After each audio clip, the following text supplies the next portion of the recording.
الحمد للہ رب العالمین والصلاة والسلام علی سید الانبیاء والمرسلین وعلی اہل بیتہ الطیبین الطاہرین وصحبہ المنتجبین۔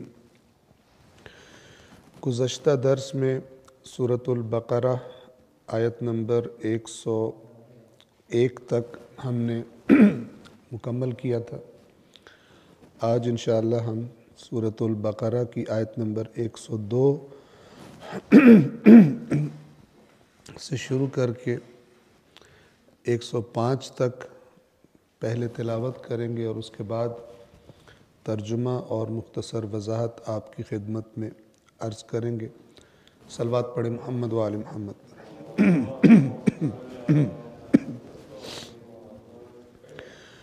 اعوذ باللہ من الشیطان الرجیم، بسم اللہ الرحمن الرحیم۔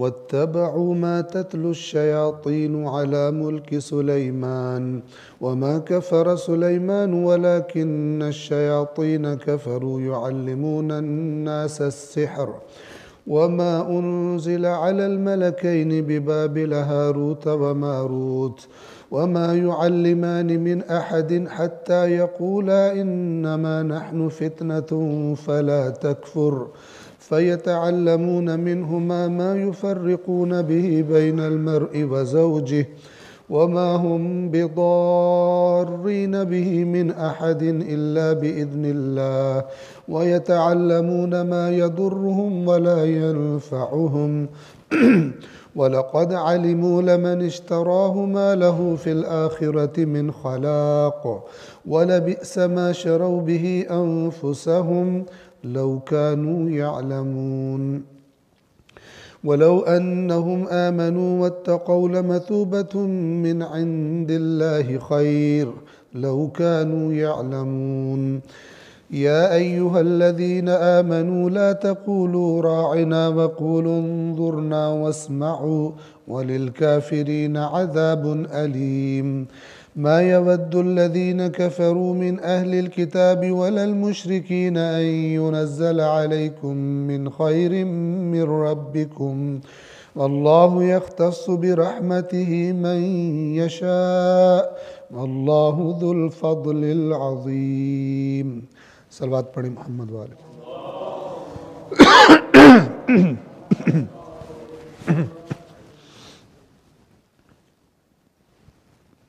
سورۃ البقرہ کی آیت نمبر 102 سے ہم نے آغاز کرنا ہے ترجمے اور مختصر وضاحت کا، لیکن ہم ترجمے کی تکرار کریں گے پچھلی 3 آیات کی 99، 100 اور 101،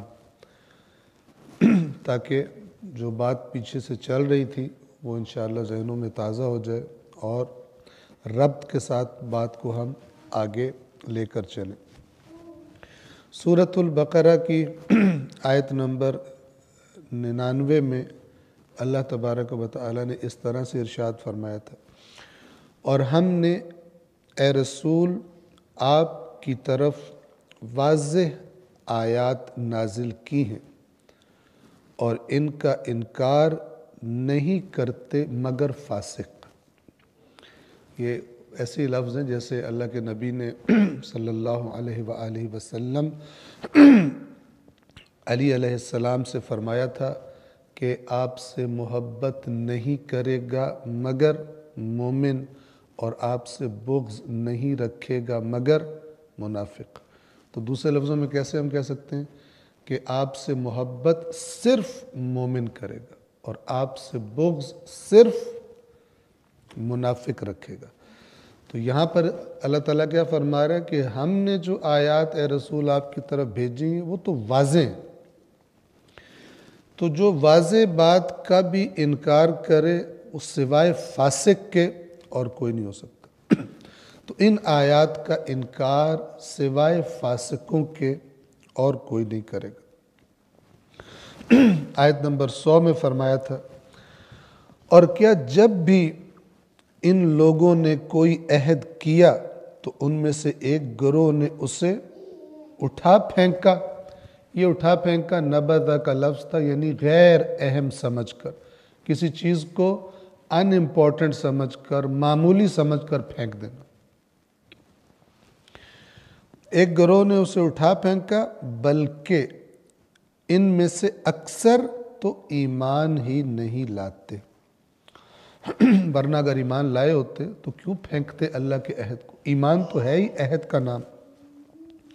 آیت نمبر 101، اور جب اللہ کی جانب سے ان کے پاس ایک ایسا رسول آیا جو ان کے ہاں موجود کی تصدیق کرتا ہے، یعنی ان کے ہاں موجود جو کتاب ہے اس کی تصدیق کرتا ہے، جو باتیں اس میں آئندہ کے بارے میں کی گئی تھی وہ قرآن مجید اس کی تصدیق کرتا ہے، اس کی تعلیمات جو صحیح ہیں اس کی تصدیق کرتا ہے۔ اور جب اللہ کی جانب سے ان کے پاس ایک ایسا رسول آیا جو ان کے ہاں موجود کتاب کی تصدیق کرتا ہے تو اہل کتاب میں سے ایک گروہ نے اللہ کی کتاب کو پس پشت پھینک دیا، یعنی جس کتاب کو پڑھتے تھے تورات کو، جس میں اس نبی کی نشانیاں موجود تھی، جب وہ نبی آ گیا جو اس کی تصدیق کرنے والا، تو انہیں تو خوش ہونا چاہیے تھا، لیکن بجائے خوش ہونے کے انہوں نے اپنی کتاب کی تعلیمات کو بھی اٹھا کے، ہم نے عرض کیا تھا اس سے مراد یہ نہیں ہے کہ یہودیوں نے اجتماعی طور پر اپنی اپنی توراتیں لے کر آئے تھے اور سب نے پھینک دی تھی توراتیں کہ آج کے بعد ہم تورات کو نہیں مانیں گے، نہ، تورات کو اسی طرح سینوں سے لگاتے تھے۔ مراد تورات کی اندر کی تعلیم ہے، اس کو ایسے پھینک دیا جیسے اللہ نے بات ہی کوئی نہیں کی ہوئی۔ تو اہل کتاب میں سے ایک گروہ نے اللہ کی کتاب کو اس طرح پس پشت پھینک دیا کہ گویا وہ جانتے ہی نہیں تھے، گویا ان کو علم ہی نہیں تھا کہ یہ اس کتاب میں کیا لکھا ہوا۔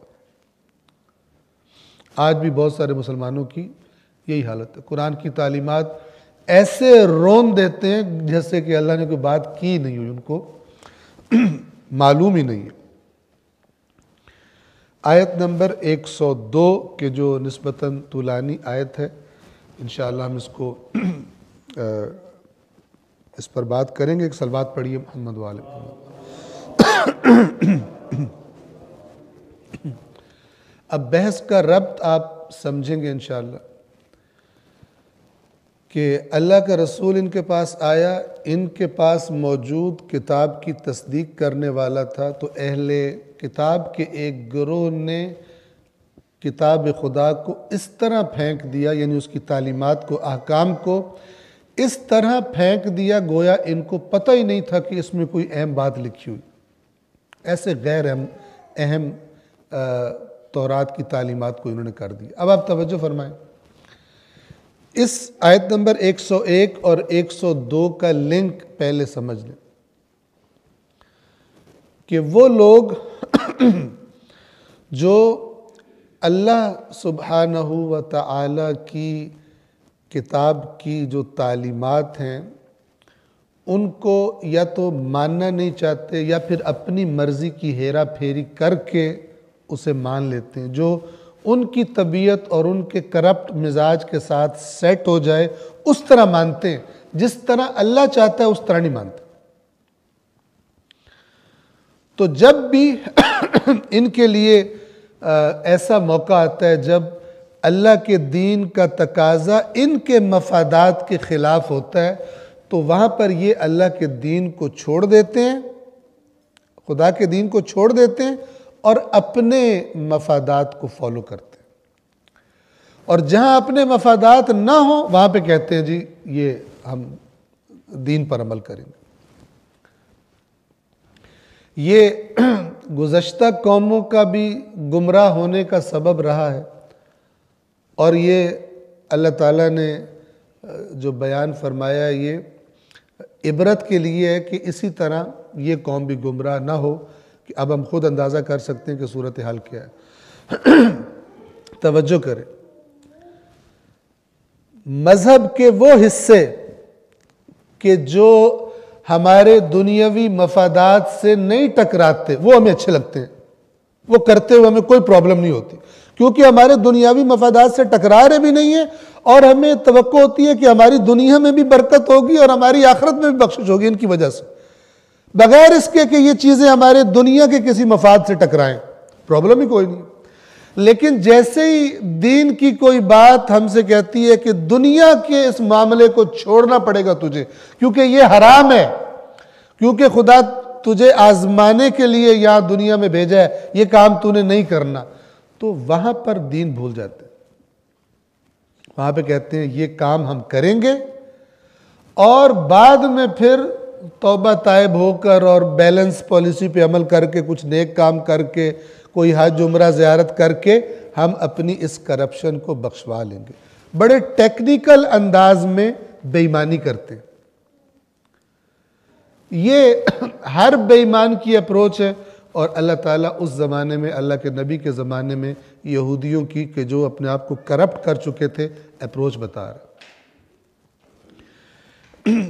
کہ انہوں نے اللہ، جب بھی ان کی خواہشات کے خلاف کوئی بات ہوتی تھی عہد توڑ دیتے تھے۔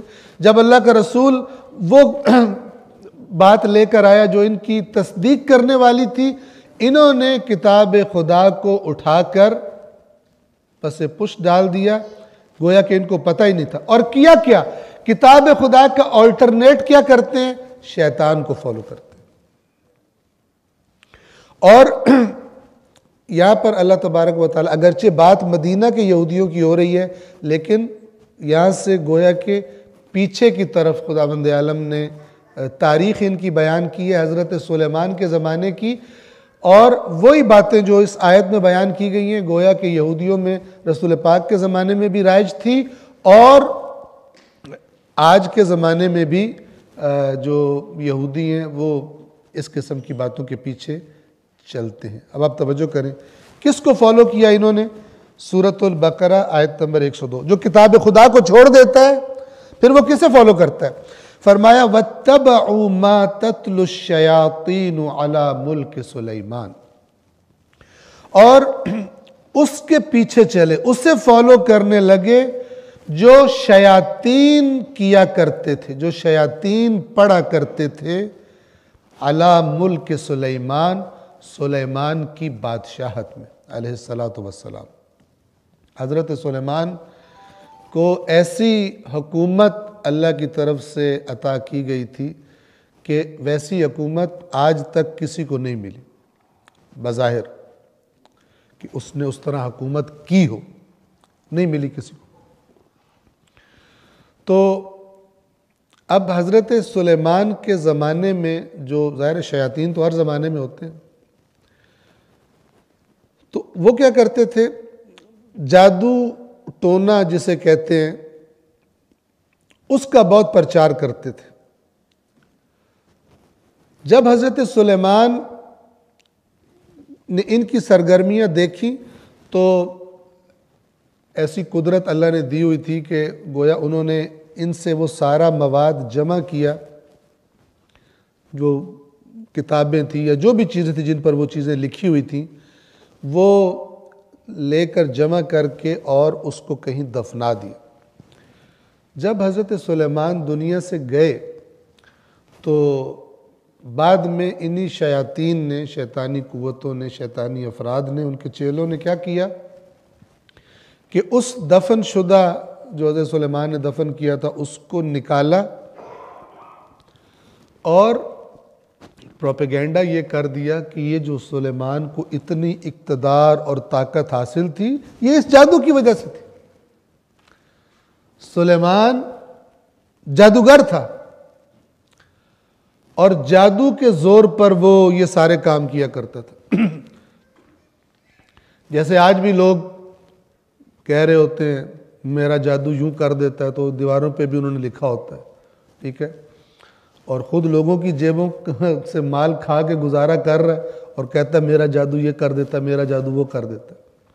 لیکن ظاہر ہے کہ میں اس موقع پر، ایسے موقعوں پر یہ کہا کرتا ہوں کہ جنہوں نے اس کائنات کی سب سے طاقتور ہستی پر اعتماد نہیں کیا اور اپنے آپ کو اس کے سپرد نہیں کیا، پھر ان کی سزا یہی بنتی ہے کہ اس قسم کے فراڈیوں کے دروازوں پہ جائیں اور سمجھیں کہ یہ مسئلہ حل کر دے گا، اور یہ بھی نہ دیکھیں کہ یہ حلال ہے یا حرام۔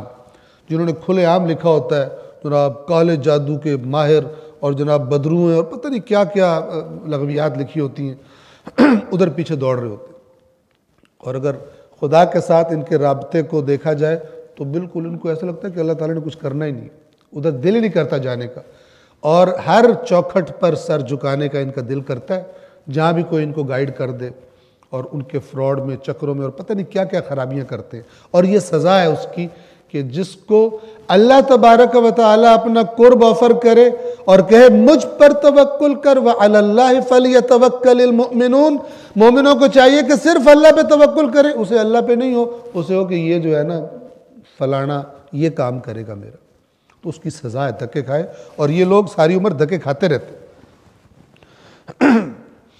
کیونکہ یہ جو فراڈیے بیٹھے ہوتے ہیں ان کو تو اپنا کلائنٹ چاہیے ہوتا ہے، یہ ایسے ٹوٹکے کرتے ہیں کہ ایک دفعہ آئے پھر جائے ہی نہ، کہتے ہیں ہر 3 مہینے کے بعد مجھے پھر عمل کرنا پڑے گا، تو 10 بکرے اس کے لیے بھجوا دو، پھر مجھے بہت بڑا اچانک فون کرے گا تم پر ایک بہت بڑا عمل کیا جا رہا ہے، اس کا رنگ پیلا پڑ جائے گا توہم پرست کا اور ناقص الایمان اور ضعیف الایمان کا، کہ میرے پر جادو کیا جا رہا ہے، چلو جی عمل کرنا ہے، اتنے پیسے یہ کر دو، اور طرح طرح کے فراڈ ہوتے ہیں پیسے لینے کے بھی، تو یہ کام کر رہے ہوتے ہیں۔ اللہ تبارک و تعالیٰ کے نبی پر جب عروج تھا، مکے میں جب عروج تھا دشمن کی مخالفت کا، اور ظاہری اور باطنی جو بھی طریقے سازشیں جو ان کے بس میں تھا وہ کر رہے تھے رسول اللہ کو ناکام کرنے کے لیے، تو اللہ تبارک و تعالیٰ نے 2 صورتیں نازل کی تھی، سورۃ الفلق اور سورۃ الناس۔ اس پوری کائنات میں اس قسم کی چیزوں دشمنوں سے بچنے کے لیے ان 2 صورتوں سے بہتر کوئی کلام نہیں ہو سکتا، جو کہتا ہے جھوٹ بولتا ہے۔ اس لیے کہ رسول اللہ سے زیادہ اللہ کو پیارا کوئی نہیں تھا، اللہ کا آخری دین اللہ کے حکم سے پہنچانا انہوں نے شروع کیا ہوا تھا، دشمنوں کی ظاہری اور باطنی سازشیں اور وار عروج پر تھے، ایسے موقع پر جو اللہ نے اپنے نبی کو سکھایا ہے اس سے بہتر کوئی چیز نہیں ہو سکتی۔ قُلْ اعوذ برب الفلق، قُلْ اعوذ برب الناس۔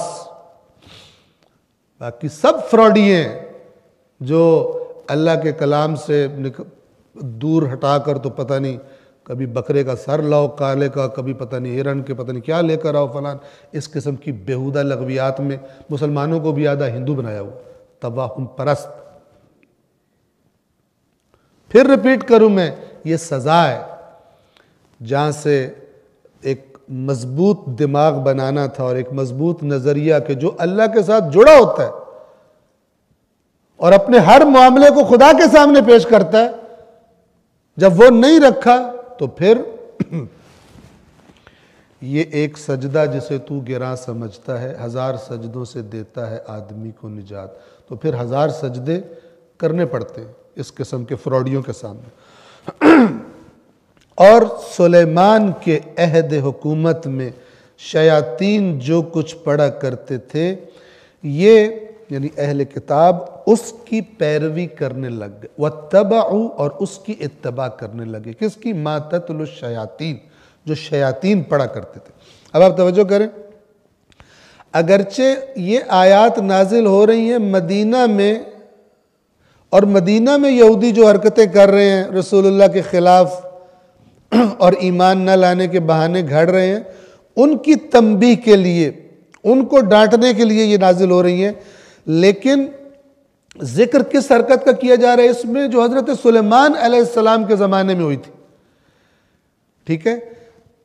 کیوں یہاں ذکر کیا جا رہا ہے؟ اس لیے کہ اگرچہ شروع وہاں سے ہوئی تھی، لیکن اللہ ان سے کہہ رہے تم لوگ بھی اپنے ان آباء و اجداد جو کرپٹ تھے، جادو پرست تھے، بجائے اللہ کی تعلیمات کی طرف آنے کے، اس قسم کی جو سفلی علوم ہوتے ہیں ان کی طرف جو راغب تھے، تم بھی ویسے ہی۔ اب دیکھیے اس آیت کا جو اگلا حصہ ہے، اس میں کلیئرلی انسان کو یہ پتہ چل جاتا ہے کہ قرآن کریم سحر کو کفر قرار دیتا ہے۔ سحر یعنی کفر، توجہ کریں۔ وَمَا كَفَرَ سُلَيْمَانَ، اور سلیمان نے کوئی کفر نہیں کیا تھا. وَلَكِنَّ الشَّيَاطِينَ كَفَرُوا، بلکہ یہ شیاطین تھے جنہوں نے کفر کیا تھا. اور وہ کیا کفر تھا؟ يُعَلِّمُونَ النَّاسَ السِّحْرَ، لوگوں کو جادو کی تعلیم دیتے تھے.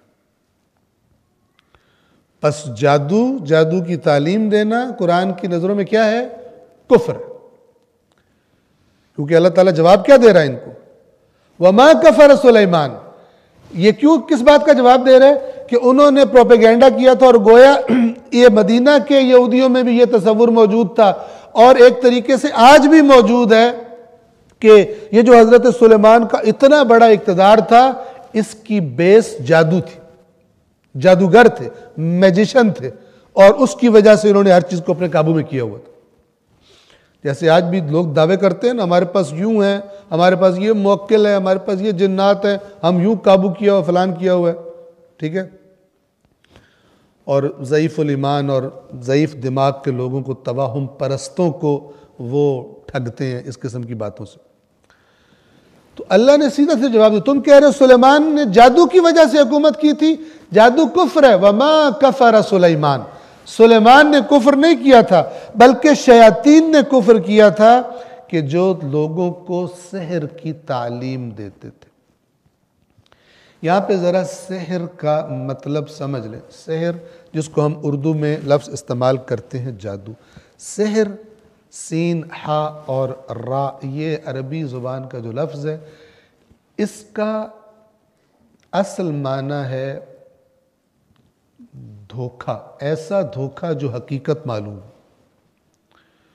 یعنی ایسا دھوکہ ہے. دھوکہ اس کو اچھی طرح سمجھیں، ہے دھوکہ، لیکن دیکھنے والے کو یوں لگے جیسے حقیقت ہے. جادو، توجہ کریں، جادو کسی چیز کی حقیقت کو نہیں بدلتا. قرآن کریم نے وہ شعبدہ کہ جو ان جادوگروں نے، ساحروں نے دکھایا تھا، جن کو فرعون نے بلایا تھا حضرت موسیٰ علیہ السلام کے مقابلے کے لیے، قرآن نے اس کے بارے میں کیا فرمایا ہے؟ وَجَاءُوا بِسِحْرٍ عَظِيمٍ، کہ ان جادوگروں نے بڑا عظیم سحر کیا. سحرٍ عظیم، بہت بڑا جادو کیا انہوں نے. وہ جادو کیا تھا؟ آیا وہ جو رسیاں لائے تھے اور وہ جو چھڑیاں لائے تھے جو حرکت کرتی نظر آ رہی تھی جیسے سانپ حرکت کرتا ہے، آیا ان چھڑیوں میں اور ان رسیوں میں کوئی تبدیلی ہو گئی تھی؟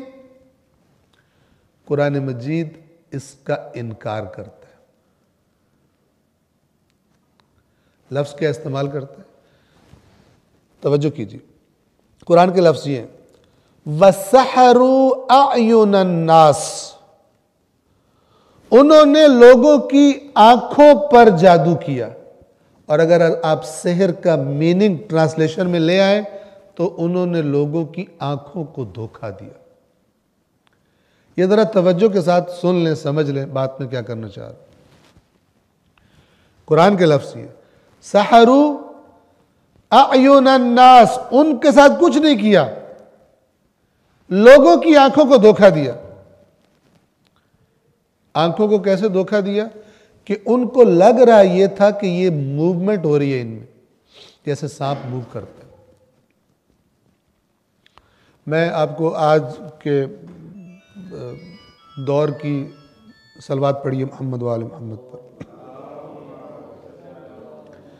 اس بارے میں چھوٹی سی مثال دے دوں کہ میں نے ایک ویڈیو میں دیکھا تھا، یہ یوٹیوب پر کافی مل جائیں گے، کہ یہ جو میجک کی ٹرکس ہوتی ہیں ان ایکچولی پیچھے ہوتا کیا ہے. تو بعض کلپس ایسے آپ کو مل جائیں گے. تو ایک پائپ کے جو چمکیلا اس کا کلر ہے، اس کے اوپر مختلف کلر ہوئے ہیں، تو اس کو پہلے انہوں نے دکھایا کہ وہ اس میں موومنٹ ہو رہی ہے بڑی تیزی سے، وہ ہل رہا ہے، اور ہل رہا بالکل ایسے ہے کہ جیسے سانپ ہوتا ہے. ٹھیک ہے. اور تھوڑی دیر بعد اس بندے نے اس پائپ کے ایک طرف سے منہ کھول دیا اس کا، تو وہ پہلے ایک چوہا نکلا، پھر دوسرا چوہا نکلا، پھر تیسرا چوہا نکلا۔ اصل میں اندر چوہے بھاگ رہے تھے اس کے، جو انہوں نے ڈالے ہوئے تھے اندر، لیکن وہ چوہوں کے بھاگنے سے، اب باہر سے تو نہیں نظر آ رہا چوہا اندر، باہر والا بندہ سمجھ رہا پائپ ہل رہا ہے، ٹھیک ہے، اور بالکل سانپ کی طرح ہل رہا ہے، لیکن جب اس کو کھولا گیا تو اندر چوہے تھے، جب چوہے نگل گئے وہ ڈیڈ ہو گئے۔ خدا جانے کیا کیا تھا انہوں نے اس زمانے میں، لیکن قرآن نے کلیئرلی یہ بتایا ہوا ہے سحروا اعین الناس، کہ ان کو کچھ نہیں ہوا تھا، وہ جو سٹکس تھی اور وہ جو رسیاں تھیں ان کی، ان کو تو وہی کیا ہوگا جیسے انہوں نے بیچ میں چوہے ڈالے ہوئے تھے اور لگ رہا تھا کہ پائپ موو کر رہا ہے، اور اگر اس پائپ کی شکل آپ سانپ کی طرح اوپر کلرز کر دیں تو وہ آپ کو لگے گا کہ ایسا بن گیا۔ سحروا اعین، عین کی جمع ہے، آنکھوں پر، اعین الناس، لوگوں کی آنکھوں پر جادو کیا انہوں نے، نہ کہ انہیں کچھ کیا تھا، وہ تو جو تیاری کر کے آئے تھے کیا ہوتا انہوں نے۔ اور دوسری جگہ قرآن کے لفظ یہ ہے کہ حضرت موسیٰ کو خیال گزرا، یخیل الیہ من سحرہم انہا تسعی، یخیل ایک انسان کی قوت متخیلہ ہوتی ہے، جس کو ہم خیال کہتے ہیں، خیالی، تو موسیٰ کو خیال میں یوں لگا ان کے سحر کی وجہ سے جیسے وہ حرکت کر رہی ہوں، ٹھیک ہے۔ اب آگے آپ خود یعنی تصور کریں کہ معاملہ کیا ہے، دیکھنے والے کو لگ رہا ہے کہ یہ ان میں موومنٹ ہو رہی ہے اور یہ سانپ ہے، جبکہ قرآن مجید بتا رہا ہے کہ ایکچولی وہ نہ سانپ بنے تھے اور نہ سانپ ہونے کی وجہ سے وہ حرکت تھی۔ وہ حرکت کس وجہ سے تھی؟ لوگوں کی آنکھوں کو دھوکہ دیا گیا تھا، ان کو نظر یہ آ رہا تھا۔ یہاں تک اگر بات کلیئر ہے تو اگرچہ یہ داستان سحر کی بڑی لمبی ہے، جادو کی، کہ یہ کیا چیز ہوتا ہے، لیکن ظاہر ہے کہ سارا ہم اس وقت بیان کرنے کے قابل نہیں ہے، لیکن ہم اتنا بیان کر رہے ہیں کہ اللہ اگر کسی کو اس پر یقین ہے تو اس کی جان چھوٹ جائے، ٹھیک ہے، اور اگر کوئی ایسے میں سے ٹوٹکے کرتا ہے تو ان ٹوٹکوں سے نکل کر اور اللہ کی بارگاہ میں اپنے آپ کو سپرد کر دے۔ توجہ کریں،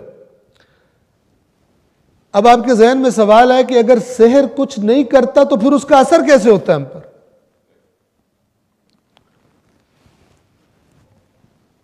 بڑی نیچرل سی بات ہے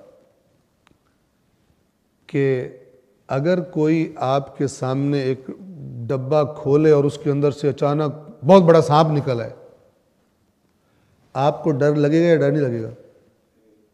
ٹھیک ہے، اگرچہ آپ کو بعد میں پتہ چلے کہ یہ سانپ تو مثلاً پلاسٹک کا بنا ہوا تھا، بلکہ ابھی کل کہیں میں بیٹھا ہوا تھا تو بڑی ایک زبردست قسم کی ایک لیزرڈ چھپکلی بنی ہوئی تھی پلاسٹک کی، تو ہمارے ایک بچے نے میری گود میں پھینک دی، تو فوری ری ایکشن کیا ہے؟ ٹھیک ہے، تو چونکہ مجھے پتا تھا پہلے ایک دو کے ساتھ کر چکے ہیں تو میں تو نہیں ڈرا، لیکن وہ پہلے والے ڈر چکے تھے۔ اب یہ جو ڈر ہے یہ کس کا ہے؟ اصلی چیز کا ہے، لیکن جس چیز سے وہ ڈر پیدا ہو رہا ہے وہ اصلی نہیں ہے، اس کو اصلی سمجھا گیا، اسے کہتے ہیں دھوکا۔ اور یہ اتنا زیادہ بھی ہو سکتا ہے کہ کوئی کمزور دل کا بندہ بیچارہ ہارٹ فیل ہو جائے اس کا، ٹھیک ہے، کوئی چیز اس کو ایسی بنا کے دکھائی جائے کہ اس کا ہارٹ ہی فیل ہو جائے۔ کچھ لوگ جن کے دماغوں کو زیادہ وہم کی عادت ہوتی ہے، وہ گھر میں اکیلے بیٹھے ہیں، ان کو ایسے لگتا ہے سایہ گزرا وہاں سے، ٹھیک ہے، کوئی شیڈ پڑتا ہے، حتیٰ کہ کچھ شیڈ بھی نہیں ہوتا، ان کا دماغ خود، جن کو بہت وہم کی عادت، یاد رکھیے کہ نفسیاتی مسئلہ ہے، جن کو زیادہ وہموں کی عادت ہوتی ہے اور وہموں کو اپنے اوپر مسلط کرتے رہتے ہیں، پھر ان کے دماغ کو عادت پڑ جاتی ہے، خود سے چیزیں بنا بنا کے دکھاتا ہے ان کو، چونکہ آپ کی باڈی کا دماغ کنٹرول سینٹر جو ہے یہ دماغ ہے، اگر یہ نارمل نہیں رہتا تو آپ کی دنیا بھی نارمل نہیں رہے گی، ہر چیز ڈسٹرب ہو جائے گی۔ اور اگر آپ کا دماغ ڈسٹرب ہے، ٹھیک ہے، کسی بھی وجہ سے ڈسٹرب کر دیا گیا ہے، تو بہت زیادہ چانس ہے کہ آپ بیمار بھی ہو جاؤ گے۔ اور اس طرح کی باتیں اس طرح کی آپ اس کو سائنس کہیں یا کیا کہیں، ٹھیک ہے، سائنس سے مراد ایکچول سائنس نہیں ہے، تو بعض لوگ اس طرح کے کام کر کے بھی کسی نہ کسی طرح اپنا جو ان کا ٹارگٹ ہوتا ہے بندہ، اس تک یہ میسج پہنچاتے ہیں کہ تیرے اوپر جادو ہوا، اور وہ ضعیف الایمان کمزور دماغ کا بندہ، ٹھیک ہے، وہ کبھی خون کے چیٹے دیکھ کر، کبھی اپنے کپڑے کٹے دیکھ کر، کبھی کوئی اور الو کا کٹا ہوا سر ہمارے گھر میں پڑا تھا، ہم پہ جادو ہو گیا، مر گئے، برباد ہو گئے، پتہ ہی نہیں ہوتا جاہل کو کہ یہ کچھ برانڈ بنائے ہوئے چیزوں کے کہ جو میسج دیتے ہیں کہ تم پہ جادو ہے۔ آپ پر جادو کب ہوگا؟ جب آپ باور کر لو کہ میرے اوپر جادو ہو گیا، اکثر اوقات، ٹھیک ہے، اور پھر وہ جو گیم کھیل رہا ہے اس کو اپنی گیم کھیلنے کا موقع مل جائے گا۔ یہ داستان لمبی ہے، میں بھی اس کو یہاں پر چھیڑ نہیں سکتا، لیکن اتنا گزارش ضرور کروں گا کہ اگر آپ کو لگتا بھی ہے کہ آپ پر ہوا ہے تو سورۃ الفلق اور سورۃ الناس جو ہیں ان سے بہتر اس کائنات میں کوئی کلام نہیں ہے اسے کنٹرول کرنے کے لیے، اپنے آپ کو اللہ کی پناہ میں دینے کے لیے۔ اگر اس سے کوئی بہتر ہوتا تو جب رسول اللہ پر ہر طرح کے حملوں کا عروج تھا تو اللہ تبارک و تعالی پھر وہ چیز اپنے رسول کو بتاتا کہ جو اس سے بھی بہتر ہوتی، اس سے بہتر اور کوئی نہیں ہے۔ اور ہمارے ائمہ کے فرامین میں سے ایک فرمان یہ ہے کہ اللہ کے کلام کو باقی تمام کلاموں پر وہ برتری حاصل ہے جو اللہ کو باقی تمام مخلوقات پر برتری حاصل ہے۔ توجہ فرما رہے ہیں؟ تو اللہ تبارک و تعالی ہمیں زبانی نہیں بلکہ واقعاً شعور اور بصیرت والا ایمان اپنے کلام پر عطا فرمائے۔ وما کفر سلیمان، سلیمان نے کفر نہیں کیا، ولیکن الشیاطین کفروا، لیکن یہ شیاطین تھے جنہوں نے کفر کیا۔ کیا کفر تھا؟ یعلمون الناس السحر، لوگوں کو سحر سکھاتے تھے۔ وما انزل علی الملکین ببابل ہاروت و ماروت، اور وہ چیز کہ جو دو فرشتوں پر نازل کی گئی تھی بابل شہر میں، جو دو فرشتے کون تھے؟ ایک ہاروت اور دوسرا ماروت۔ اب یہاں پر آپ کو میں عرض کر دوں ایک بات واضح کہ بعض لوگ کہتے ہیں کہ ہاروت اور ماروت پر بھی جادو نازل ہوا تھا۔ اللہ جادو نازل نہیں کرتا، اللہ نے فرمایا شیاطین سحر سکھاتے تھے، اس کو یہ فالو کرتے تھے اور اس چیز کو فالو کرتے تھے، اس کو اللہ نے سحر نہیں کہا، اور اس چیز کو وما انزل، اور اس چیز کو فالو کرتے تھے کہ جو نازل کی گئی تھی دو فرشتوں پر، وما انزل علی الملکین، دو فرشتوں پر، ببابل، بابل شہر میں، ہاروت و ماروت، اور وہ دو فرشتے کون تھے؟ ہاروت اور ماروت۔ یہ کیا نازل ہوا تھا کہ جب یہ جادوگروں کی خرابیاں عروج پر اس معاشرے میں چلی گئی، وہ جو کیا کرتے تھے، اور ہر طرف گویا کہ اسی کی مارکیٹ بن گئی، تو اللہ تبارک و تعالی نے دو فرشتے نازل کیے اور ان دو فرشتوں کو ان کی حرکتوں کا توڑ بتایا، اور وہ لوگوں کو ان کی حرکتوں کا توڑ سکھاتے تھے، لیکن کہتے تھے کہ یہ جو ہم تمہیں توڑ سکھا رہے ہیں یہ نہ ہو کہ تم بجائے بدی کا مقابلہ کرنے کے تم خود کرنا شروع ہو جاؤ۔ یہ ذرا سمجھ لے ہوتا کیا کہ مثال کے طور پر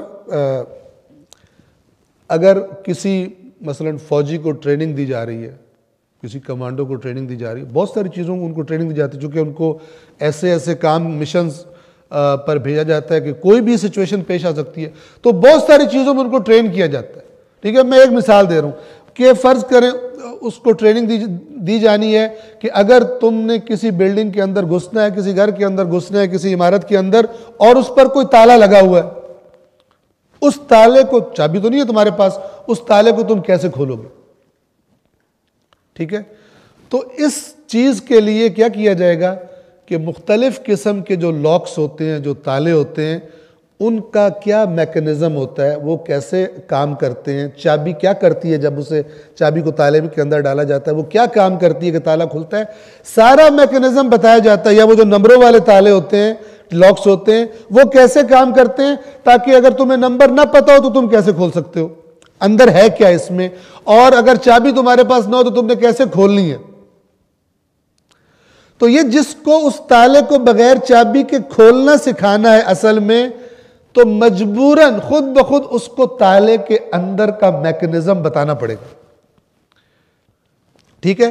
بالکل اسی طرح وہ فرشتے کے جو ان کی جادوگریوں کا توڑ سکھانے آئے تھے، وہ توڑ جب سکھاتے تھے تو خود بخود ان کو سیکھنے والوں کو یہ بھی پتہ چل جاتا تھا کہ یہ کرتے کیا ہیں.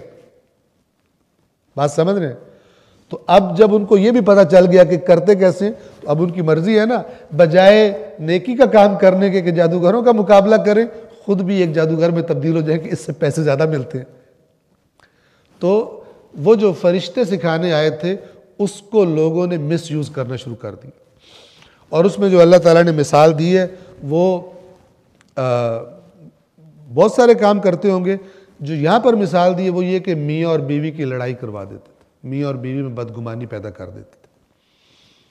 ایک بدترین جرم، چونکہ آپ کو پتہ ہے روایات میں ہے کہ اسلام کی مجھے اب حدیث کے الفاظ بالکل ایکوریٹ یاد نہیں ہیں لیکن میں مفہوم بیان کر رہا ہوں کہ اللہ تعالیٰ کو جو بہت ہی عزیز ہے بنیاد جو اسلام میں رکھی جاتی ہے وہ نکاح کی بنیاد ہے، شادی کی بنیاد ہے. اللہ تعالیٰ کو بہت پسند ہے. تو جو چیز اللہ تعالیٰ کو بہت پسند ہے، ہر چیز جو اس کو توڑتی ہے وہ بھی خدا کو بہت سخت ناپسند ہے. تو اللہ تعالیٰ نے اسپیشلی اس کا ذکر بھی یہاں پر فرمایا. توجہ کیجئے، وَمَا يُعَلِّمَانِ مِنْ أَحَدٍ حَتَّى يَقُولَا إِنَّمَا نَحْنُ فِتْنَةٌ فَلَا تَكْفُرْ. توجہ کیجئے الفاظ پہ قرآن کے. اور یہ دونوں فرشتے کسی کو کچھ نہیں سکھاتے تھے جب تک اسے یہ نہ کہہ دیں، یعنی خبردار نہ کر دیں کہ انما نحن فتنۃ، ہم تو صرف آزمائش ہیں. ٹھیک ہے؟ ہم تو صرف آزمائش ہیں. یعنی کیا؟ جو تمہیں سکھا رہے ہیں تمہاری آزمائش ہے. یہ تمہارے ہاتھ میں ہم نے آلہ تو دے دی ہے، اس کو تم اچھا یوز بھی کر سکتے ہو اور اس کو تم کفر میں تبدیل بھی کر سکتے ہو. انما نحن فتنۃ، کہ ہم تو صرف آزمائش ہے تمہاری. فلا تکفر، تو کفر مت کرنا، یعنی جادو نہ کرنا شروع ہو جانا. ہم نے تجھے توڑ بتایا لیکن توڑ بتاتے بتاتے تجھے اصل چیز کا بھی پتہ چل گیا کہ وہ کیسے ہوتی ہے، تو پھر تو وہ کام نہ کرنا جو کفر ہے. ہم صرف آزمائش تھے. اب اس کے بعد اللہ فرماتا ہے کہ فَيَتَعَلَّمُونَ مِنْهُمَا مَا يُفَرِّقُونَ بِهِ بَيْنَ الْمَرْءِ وَزَوْجِهِ. تو ان دونوں نے تو مگر لوگ ان دونوں سے وہ سیکھ لیتے تھے جس سے وہ ایک شخص اور اس کی زوجہ کے درمیان جدائی ڈال دیتے. آپ توجہ کریں، فرشتے غلط کام نہیں سکھاتے، لیکن وہ توڑ سکھانے کے لیے جو باتیں بتائی جاتی تھی ان کے ضمن میں ان کو یہ بھی پتہ چل جاتا تھا، ٹھیک ہے، کہ یہ جدائی ہوتی کیسے. تو بجائے وہ توڑ کرنے کے، ٹھیک ہے، ٹوٹے ہوئے کو جوڑنے کے، انہوں نے جڑے ہوئے کو توڑنا شروع کر دیا.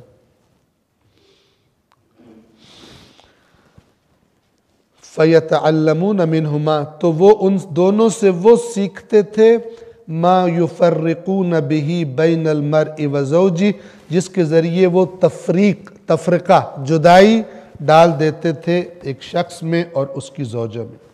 اب توجہ کیجیے، وَمَا هُمْ بِضَارِّينَ بِهِ مِنْ أَحَدٍ إِلَّا بِإِذْنِ اللَّهِ.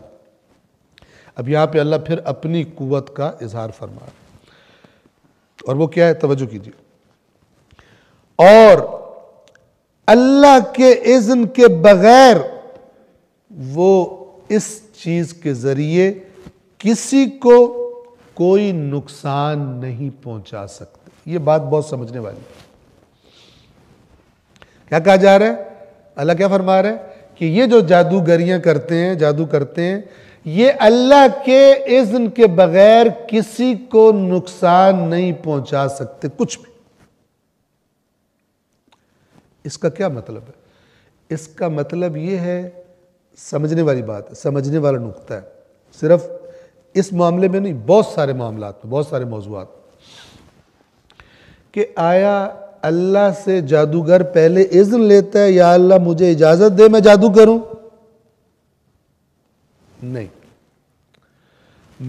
مجھے اجازت دے کہ میرے اس کام میں جو میں شوبدہ دکھاؤں دیکھنے والا اس سے بہت زیادہ ڈر جائے, متاثر ہو جائے, میرے قبضے میں آ جائے, میرے کنٹرول میں آ جائے.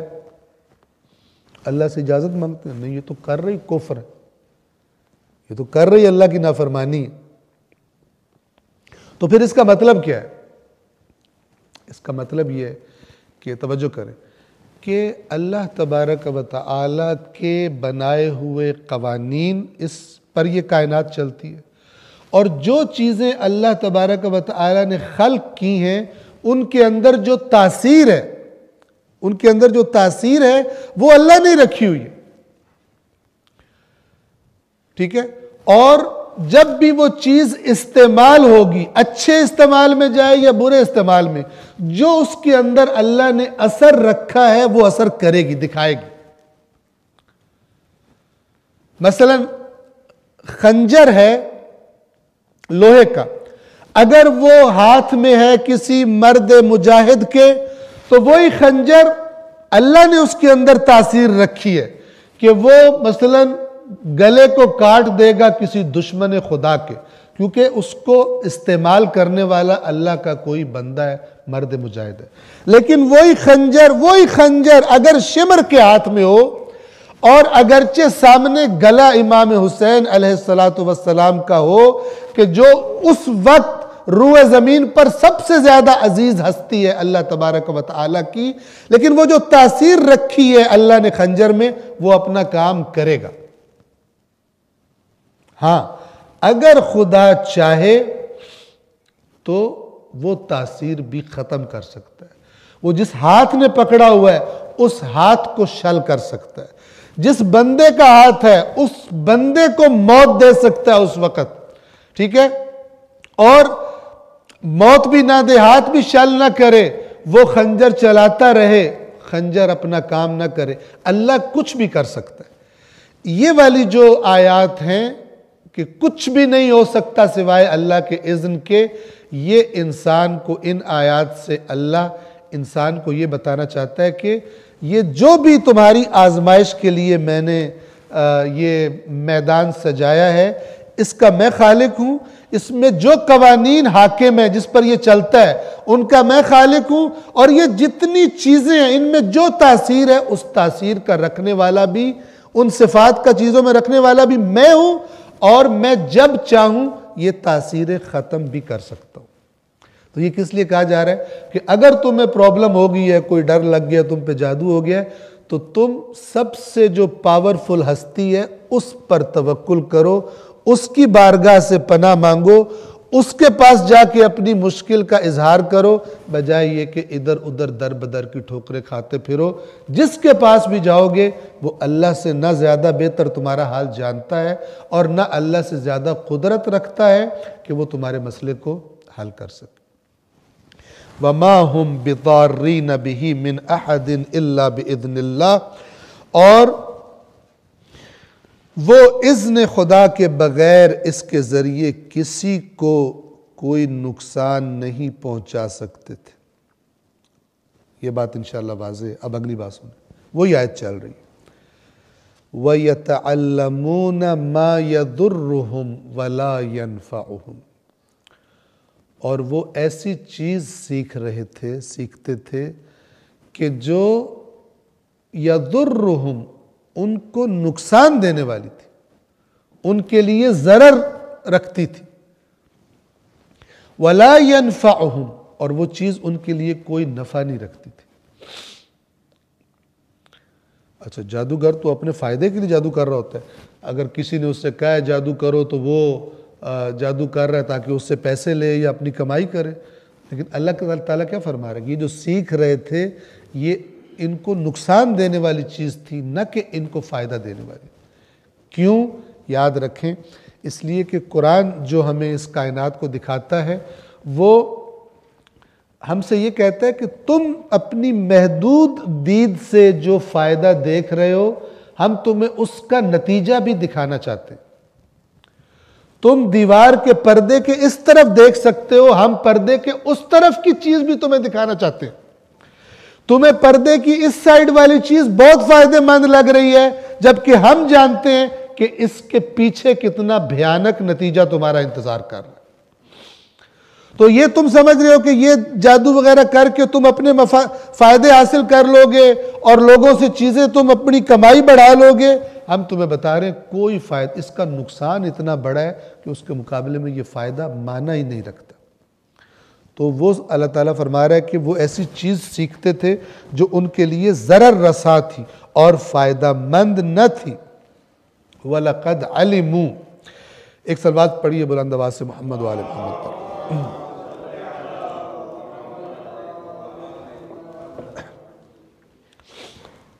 یہ صلوات میں نے اس لیے پڑھائی ہے ذرا تھوڑا دماغ ایک دفعہ تازہ ہو جائے صلوات کی برکت سے، کہ یہ جو اگلی بات ہے جو اینڈ ہے اس آیت کا، یہ بھی ذرا غور کرنے والا اور سمجھنے والی چیز ہے. اللہ تعالیٰ علم کسے کہتا ہے؟ اس آیت کی آخری حصے میں دو باتیں اللہ نے کی ہیں جو ظاہراً آپس میں ٹکرا رہی ہیں. اصل میں ٹکرا رہی نہیں ہے لیکن لگتا ہے ایسا ہے جیسے ٹکرا رہی ہے. توجہ کریں. وَلَقَدْ عَلِمُوا. لقد تاکید کے لیے ہوتا ہے جیسے قسم کھاتا ہے کوئی. وَلَقَدْ عَلِمُوا. اور بے شک ان لوگوں کو علم ہو چکا تھا، یہ لوگ جان چکے تھے. لَمَنِ اشْتَرَاهُ مَا لَهُ فِي الْآخِرَةِ مِنْ خَلَاقٍ.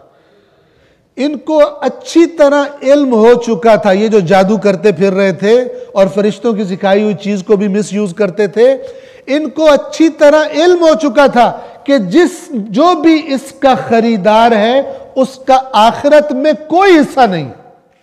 یہ بھی قرآن کا اعلان جو جادوگروں کے پیچھے جاتے ہیں ان کو پتہ ہونا چاہیے کہ جو اس کا خریدار ہے جادو کا، مَا لَهُ فِي الْآخِرَةِ مِنْ خَلَاقٍ، اس کا آخرت میں اللہ نے کوئی حصہ نہیں رکھا.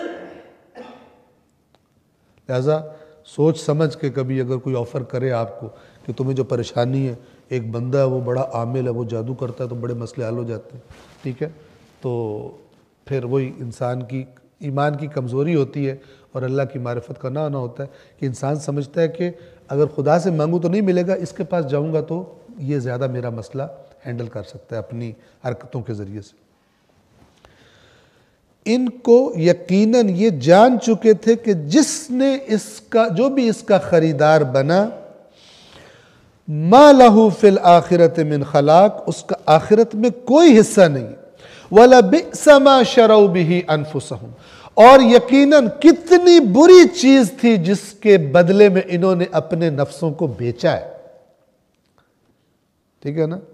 ایک تو آپ نے آیت سورۃ البقرہ وہ دوسرے جز میں آئے گی جو مولا علی علیہ السلام کی شان میں اتری تھی کہ وَمِنَ النَّاسِ مَن يَشْتَرِي نَفْسَهُ ابْتِغَاءَ مَرْضَاتِ اللَّهِ.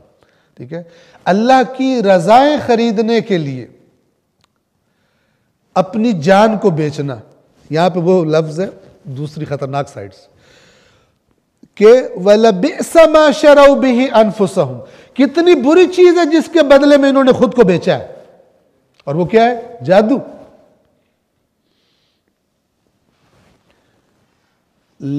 توجہ فرمائے. لَوْ كَانُوا يَعْلَمُونَ. کاش انہیں علم ہوتا. اب آپ دیکھیں اوپر کیا فرمایا؟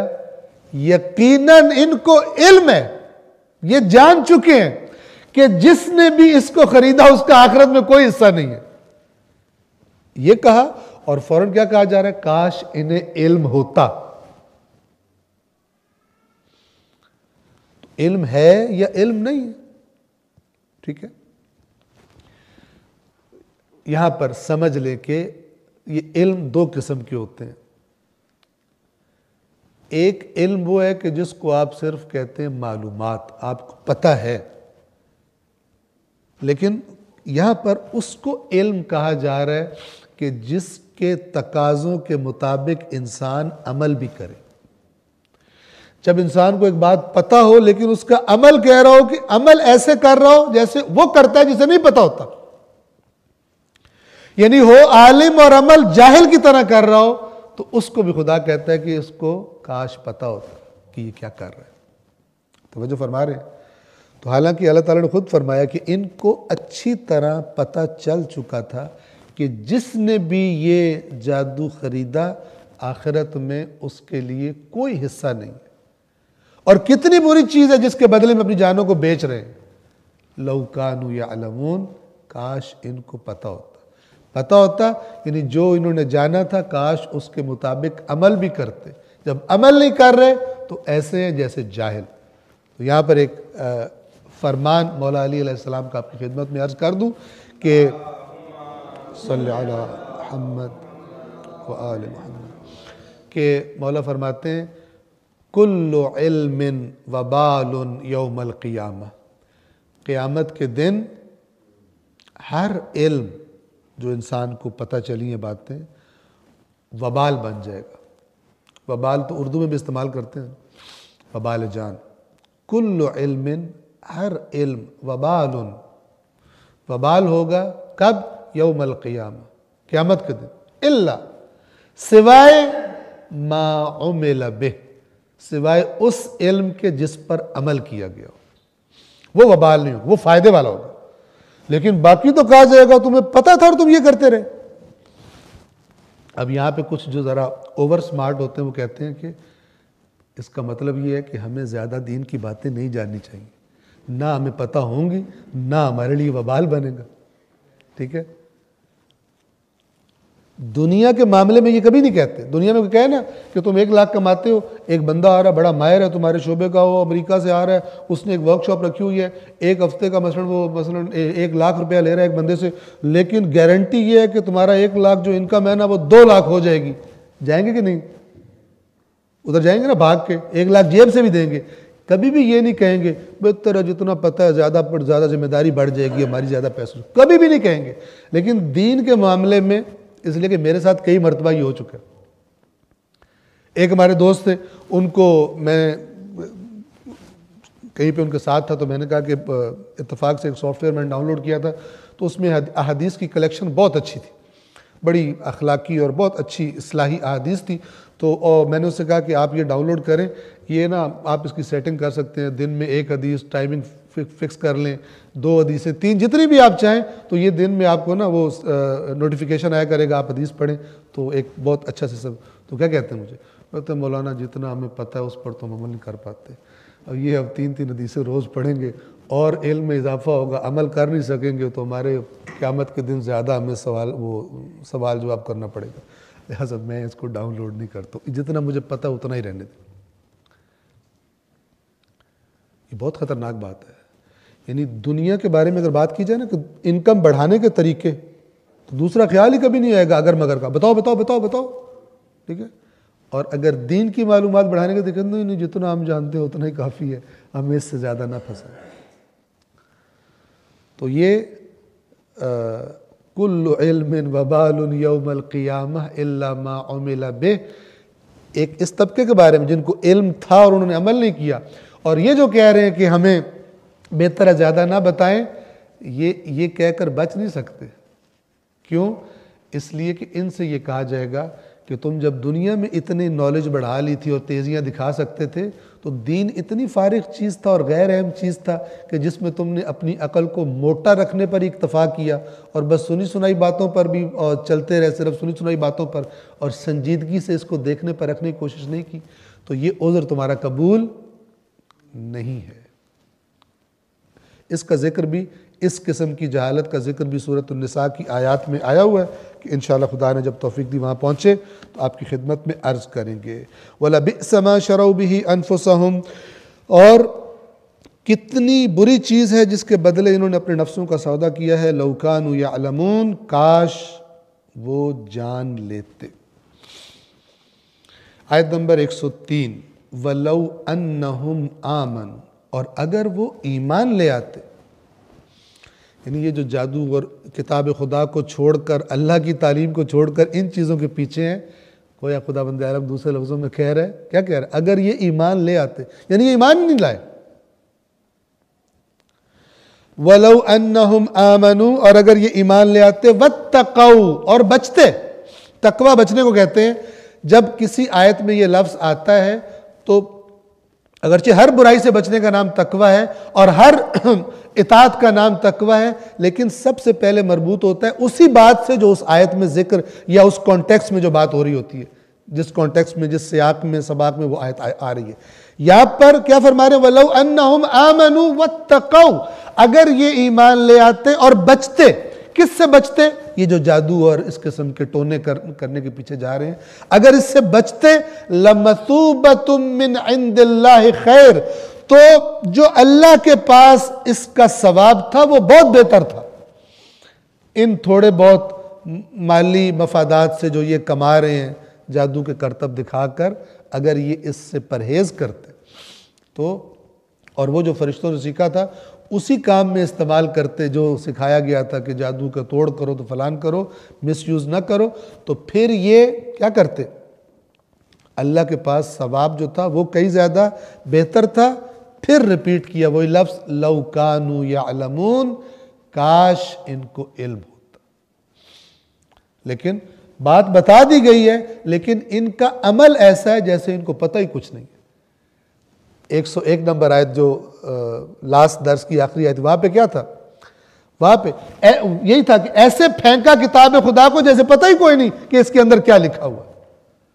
رسول کے آنے کے بعد جس رسول کی نشانیاں کتاب میں تھی، بجائے اس پہ خوش ہونے کے، تصدیق کرنے کے، ایسے پھینکا کتاب خدا کو کأنہم لا یعلمون، جیسے ان کو پتہ ہی نہیں کہ اس کتاب میں کیا لکھا ہوا۔ ایک بار پھر صلوات پڑھیں محمد وآل محمد۔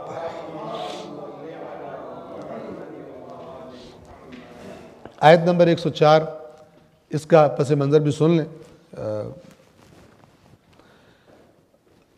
جب مدینہ میں رسول اللہ صلی اللہ علیہ وآلہ وسلم تشریف لے جا چکے تھے ہجرت کر کے، تو جو محفلیں تھیں تو وہاں پر جو مومن تھے وہ بھی آتے تھے، اہل کتاب بھی آتے تھے، اور اوپن تھی، منافقین بھی ہوتے تھے۔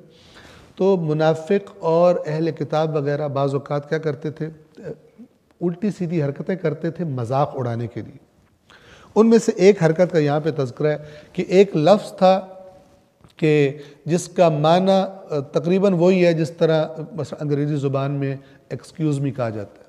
مثلا کوئی بندہ بات کر رہا ہے، آپ نے اس کی کوئی بات نہیں سنی، آپ کہتے ہیں ایکسکیوز می، اس کا مطلب کیا ہوتا ہے کہ میں نہیں سمجھ پایا ہوں تو آپ مجھے مثلا دوبارہ ریپیٹ کر دو یا فلان کر دو، ٹھیک ہے؟ اردو میں مثلا کہتے ہیں کہ تکرار کیجئے گا، یا نہیں سمجھا، یا کوئی معافی چاہتا ہوں، ٹھیک ہے؟ وہ اگلا بندہ سمجھ جاتا ہے کہ مجھے بات دوبارہ کرنی ہے، نہیں سمجھا۔ تو وہ جو لفظ وہاں بولا جاتا تھا وہ تھا راعنا۔ راعنا یعنی ایکسکیوز می، یعنی ہمارا لحاظ کیجئے، یعنی دوبارہ سے بات کو کر دیجئے، ہمیں سمجھ میں نہیں آئی، یہ ہم نے سنی نہیں ہے۔ تو یہ راعنا، عین کے نیچے زیر اور نون الف نا۔ تو کچھ لوگوں نے کیا کیا، منافقوں نے، یہودیوں نے مل جل کر انہوں نے راعنا کو راعینا بنا دیا، عین کے بعد ایک یا بھی لگا دیا، ٹھیک ہے؟ جس کا معنی بنتا تھا کہ ہمارے چرواہے، ٹھیک ہے؟ اب رسول اللہ پہلے چرواہے رہے بھی تھے، اور ہو سکتا ہے کہ کیونکہ یہ لوگ یہ بات کرتے ہیں چرواہے کو ایک گھٹیا پیشہ سمجھ کر کے، چرواہا دیکھو کل کا چرواہا آج ہمیں دین بتا رہا ہے، ہو سکتا ہے اس اپنی بدبختی سے اس کو ایک حقیر چیز سمجھ کر اس طرح مذاق اڑاتے تھے، یا خداوند عالم بہتر جانتا ہے، لیکن انہوں نے وہ لفظ بدل دیا۔ اب جب لفظ بدلا اور اس کو مس یوز کرنا شروع کر دیا، تو اللہ تبارک و تعالیٰ نے مسلمانوں سے کہا کہ اے ایمان والو، یہ لفظ ہی نہیں بولنا تم، تاکہ یہ بے ایمان اس کو مس یوز نہ کر سکے۔ آیت نمبر 104، یا ایہا الذین آمنوا لا تقولوا راعنا، اے ایمان والو راعنا نہ کہو، وقولوا انظرنا، اور کہو ہماری طرف دیکھیے۔ انظرنا نظر سے معنی وہی ہے، لیکن وہ لفظ چونکہ یہ مذاق اڑانے کے لیے یوز کر رہے ہیں، ٹھیک ہے؟ تو تم نے وہ لفظ بدل دو تاکہ یہ بھی اپنی خباثت نہ کر سکے۔ چونکہ تم کہو گے تم نے یہ کیا بولا، کہیں گے ہم نے تو راعنا بولا، تمہارے سامنے یہ کہیں گے، آپس میں کہیں گے ہم نے تو چرواہا بولا تھا، مثلا ہم نے تو مذاق اڑایا تھا، یہ حرکتیں کرتے۔ وَقُولُ انظُرْنَا، اور کہو انظرنا کہ ہماری طرف دیکھیے، وَاسْمَعُوا، اور پھر اللہ مومنوں کو حکم دے رہا ہے اور سنو، جو ہمارا رسول کہتا ہے اس کو سنو، کہیں ان کی جو خرابیاں ہیں، الٹے سیدھی حرکتیں کر، ان کی زد میں تم نہ آ جانا کہ رسول کی محفل میں اس طرح کی ہنسی مزاح اور توہین والی باتیں اور حرکتیں کرنا شروع کر دو۔ وَقُولُوا انظُرْنَا وَاسْمَعُوا، اور توجہ سے سنو، وَلِلْكَافِرِينَ عَذَابٌ أَلِيمٌ۔ اب یہاں پہ بھی دیکھیں کفر، سب سے پہلے اس آیت میں دیکھیں کسے کفر کہا جا رہا ہے، کہ کافروں کے لیے دردناک عذاب ہے، یعنی اگر یہ حرکت کرتے ہو، اللہ کے رسول کی توہین کرتے ہو، مذاق اڑاتے ہو، یہ کفر ہے، اور اس کفر کرنے والوں کے لیے دردناک عذاب ہے۔ آج کے لیے آیت نمبر 105 آخری آیت ہے، اسی 104 سے مربوط ہے۔ فرمایا ما یود الذین کفروا من اہل الکتاب ولا المشرکین۔ توجہ سے سنیں، اب یہ کفر کا جو میں بار بار ریپیٹ کرتا ہوں معنی کیا ہے، جان بوجھ کے نہ ماننا، یہاں پر اور واضح ہو جائے گا آپ پر۔ کیا فرمایا جا رہا ہے کہ ما یود الذین کفروا من اہل الکتاب، اہل کتاب میں سے جن لوگوں نے کفر اختیار کیا، اس کا مطلب ہے سارے اہل کتاب۔ کون کافر ہے ان میں سے؟ جو نہیں مان رہے، ٹھیک ہے، جو مان چکے ہیں وہ تو آ ہی گئے ایمان والوں میں، اور جنہوں نے ابھی جن پر مثلا بات واضح نہیں ہوئی لیکن وہ انہوں نے انکار نہیں کیا، وہ بھی ایک سائیڈ پر ہو گئے۔ کون ہے؟ اہل کتاب میں سے جنہوں نے کفر اختیار کیا، وہ نہیں چاہتے، ما یود، وہ نہیں چاہتے، ولا المشرکین، اور نہ ہی مشرک۔ اہل کتاب میں سے کفر اختیار کرنے والے اور مشرک، یہ دونوں گروہ نہیں چاہتے ان ينزل علیکم من خیر من ربکم۔ کیا نہیں چاہتے؟ نہیں چاہتے کہ تم پر تمہارے رب کی طرف سے کوئی خیر نازل ہو، ان سے برداشت ہی نہیں ہو رہا۔ یہ چاہتے ہیں تم تباہ ہو جاؤ، یہ چاہتے ہیں کہ مثلا رسول پاک کی محفلیں جہاں پر دین کی باتیں ہوتی ہیں خراب ہو جائیں، نان سیریس کر دیا جائے، ہنسی مذاق پروپیگنڈے کیے جائیں۔ یہ نہیں چاہتے تمہارے اوپر کوئی خیر نازل ہوتی، کوئی بھلائی تم پر آتی، کوئی تمہاری ترقی، تمہاری طاقت، یہ نہیں دیکھ سکتے۔ کون کون سے دو گروہ؟ ایک جو اہل کتاب میں سے جنہوں نے کفر اختیار کیا، اور نمبر 2 مشرک، وہ تو ویسے ہی خلاف تھے پہلے سے رسول اللہ کے۔ کفر اختیار کرنے والے اہل کتاب یا مشرکین اس بات کو پسند ہی نہیں کرتے کہ تمہارے رب کی طرف سے تم پر کوئی بھلائی نازل ہو۔ واللہ یختص برحمتہ من یشاء، جبکہ حقیقت کیا ہے، اللہ جسے چاہتا ہے اپنی رحمت کے ساتھ مختص کر لیتا ہے۔ اللہ کی مرضی ہے، وہ جس کو مخصوص کر لے، جس کو چن لے کہ اس پہ رحمت نازل کروں گا۔ مشرکین بھی آپ کو پتہ ہے نا، ایسا نہیں کہ اللہ کو نہیں مانتے تھے، اللہ کو مانتے تھے لیکن شرک کے ساتھ مانتے تھے۔ اور اہل کتاب اللہ کو مانتے تھے کہ نہیں مانتے تھے؟ وہ بھی اللہ کو مانتے تھے۔ تو وہ کہتے تھے کہ ان پر کوئی خیر نہ آئے، تو اللہ تعالیٰ فرما رہا ہے کہ ان کے چاہنے سے نہیں ہوگا، یہ اللہ ہے جسے چاہتا ہے مختص کر لیتا ہے، مخصوص کر لیتا ہے، اور اس کو اپنی رحمت اس پر نازل کر دیتا ہے۔ واللہ ذو الفضل العظیم، اور اللہ صاحب فضل، فضل کسے کہتے ہیں؟ زیادہ کو کہتے ہیں، اس پر فضیلت ہے، ٹھیک ہے، اس شخص کو علم کے اعتبار سے اس شخص پر فضیلت ہے۔ کیا مطلب؟ اس کا علم زیادہ ہے، فضل یعنی زیادہ ہونا۔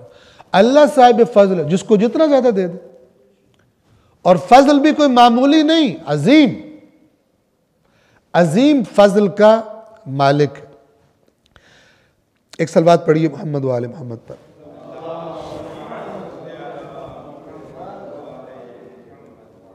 اس آیت کا لنک کیا ہے پچھلی آیت سے، کہ جس میں کہا تھا اے ایمان والو رائنا نہ کہو؟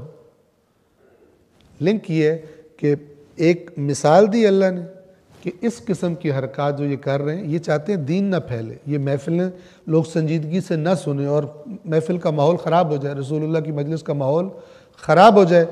تو یہ کیوں کرتے ہیں؟ کیونکہ یہ تم پر تم اگر رسول کی بات توجہ سے سنو گے، ان کی اطاعت کرو گے تو ظاہر ہے تم ترقی کرو گے، اللہ کی رحمتیں تم پر نازل ہوگی۔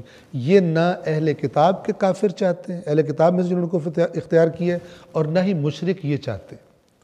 لیکن اللہ جسے چاہتا ہے مختص کر لیتا ہے، اللہ صاحب فضل ہے اور عظیم فضل کا مالک ہے، لہذا تم ان کی باتوں میں نہیں آنا، ان کی روش پہ نہیں چلنا کہ تم بھی ان کے ساتھ مل جاؤ یہ کام کرنے میں، اپنی سابقہ پرانی جو مدینے میں تم اکٹھے رہتے تھے اور تمہاری دوستیاں تھیں ان کی وجہ سے ان کی چالوں میں آ جاؤ، ایسا نہ کرنا، یہ تو تمہیں خیر سے محروم رکھنا چاہتے ہیں۔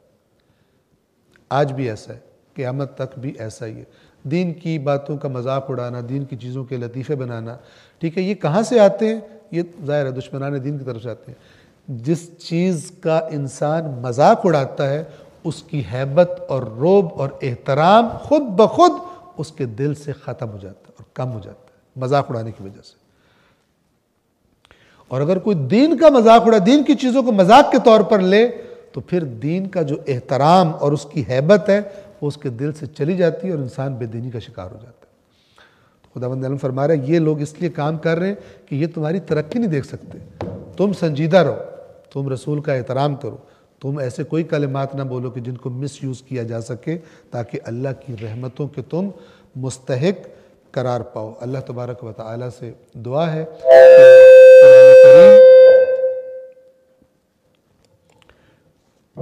قرآن کریم اور اہل بیت اطہار محمد و آل محمد علیہ السلام کی تعلیمات کو پڑھنے کی، سمجھنے کی، ان پر عمل کرنے کی اور اپنی آئندہ نسلوں کی انہی کے سائے میں تربیت کرنے کی ہم سب کو توفیق عطا فرمائے۔ صلوات پڑھیں محمد و آل محمد۔